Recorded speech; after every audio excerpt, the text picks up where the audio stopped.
ጅስሙን ላ ከልአጅሳም ይልና ልብ በሉ ምንድን ነው የሚለው?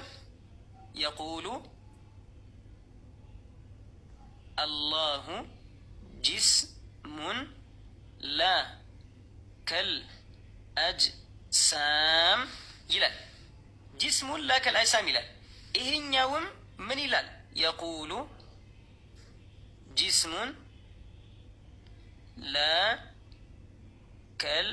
ከልአጅሳም። ይህኛው የመጀመሪያውም ጅስሙን ላ ከልአጅሳም ይላል። የመጀመሪያውም ልብ በሉ ማን ነው የመጀመሪያው? ይሄኛው። ይሄኛውም ጅስሙን ላ ከልአጅሳም ይላል።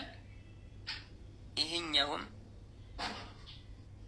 ጅስሙን ላ ከልአጅሳም ይላል። ሁለቱም ይላሉ። ጠይብ ይሄኛው ግን ጅስሙን ላ ከልአጅሳም ሲል የትኛው ትርጉም ነው የሚገባው? ይሄ ቋንቋዊ የሆነው ትርጉም ብለን የጠቀስነው ርዝመት፣ ስፋት፣ ጥልቀት፣ ውፍረት አለው በሚለው ማለት ነው። ይሄ ሁላ ትርጉም እየገባው ነው ጅስም የሚለውን የሚለው። ስለዚህ ይሄ ምን ይባላል? ሙሰሪሕ ይባላል። ሙሰሪሕ ማለት ግልጽ በሆነ መልኩ ጅስም የሚለውን ቃል ቋንቋዊ በሆነው አተረጓገም ፍቺው ለአላህ የሚያጸድቅ ማለት ነው ሙሰሪሕ የሚባለው። እሺ ይህ እንዲህ ከሆነ አሁን ይሄኛውን ትክክለኛውን የሙዕተመዱን አባባል ከወሰድን የተሻለ የተመረጠ የሚባለውን ከወሰድን ይህኛው ሙጀሲም ጅስም የምትለዋን ቃል ተጠቅሞ ግን ርዝመት፣ ስፋት፣ ጥልቀት፣ ውፍረት ሳይሆን የሚገባው ይልቁንም አላህ ያለ ነው ያሉትን አይመስልም ማለት የሚገባው ማለት ነው። ቦታ አቅጣጫም አያጸድቅም ለአላህ ይህ ስፍራ በሚለው ማለት ነው። መውጣት፣ መውረድ፣ መቀመጥ፣ መደላደል፣ መቆም መሰል የሆኑ ነገራቶችንም አያጸድቅም ለአላህ። ይልቁንም ምንድን ነው የሚለው?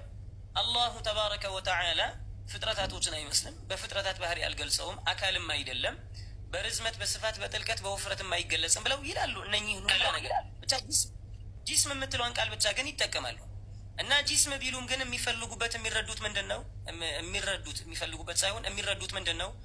መውጁድ የሚለውን ነገር ነው የሚረዱት። ስለዚህ እሳ አሁን እነኚህ ይከፍራሉ፣ ሙዕተመዱ የተሻለው አይከፍሩም የሚል ነው።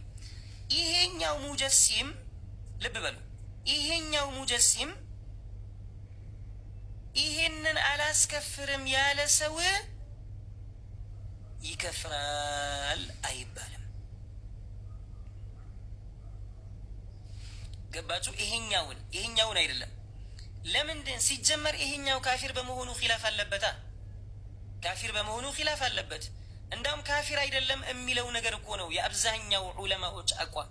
ስለዚህ ይህንን ከፈለጉበት ይህንን ፈልገውበት ከሆነ ሙጀሲም ካፊር በመሆኑ ኺላፍ አለበት ሲባል ይህኛውን ሳይሆን ልብ በሉ፣ ሙጀሲም ካፊር በመሆኑ ኺላፍ አለበት ሲባል ይህኛውን ሙጀሲም ሳይሆን የትኛውን ሙጀሲም ነው? ይህኛውን ሙጀሲም ነው። እሺ ጠይብ፣ ሙጀሲምን አላስከፍርም ያለ ሰው ይከፍራል ሲባል ይህኛውን ሙጀሲም እንጂ ይህኛውን ሙጀሲም አይደለም።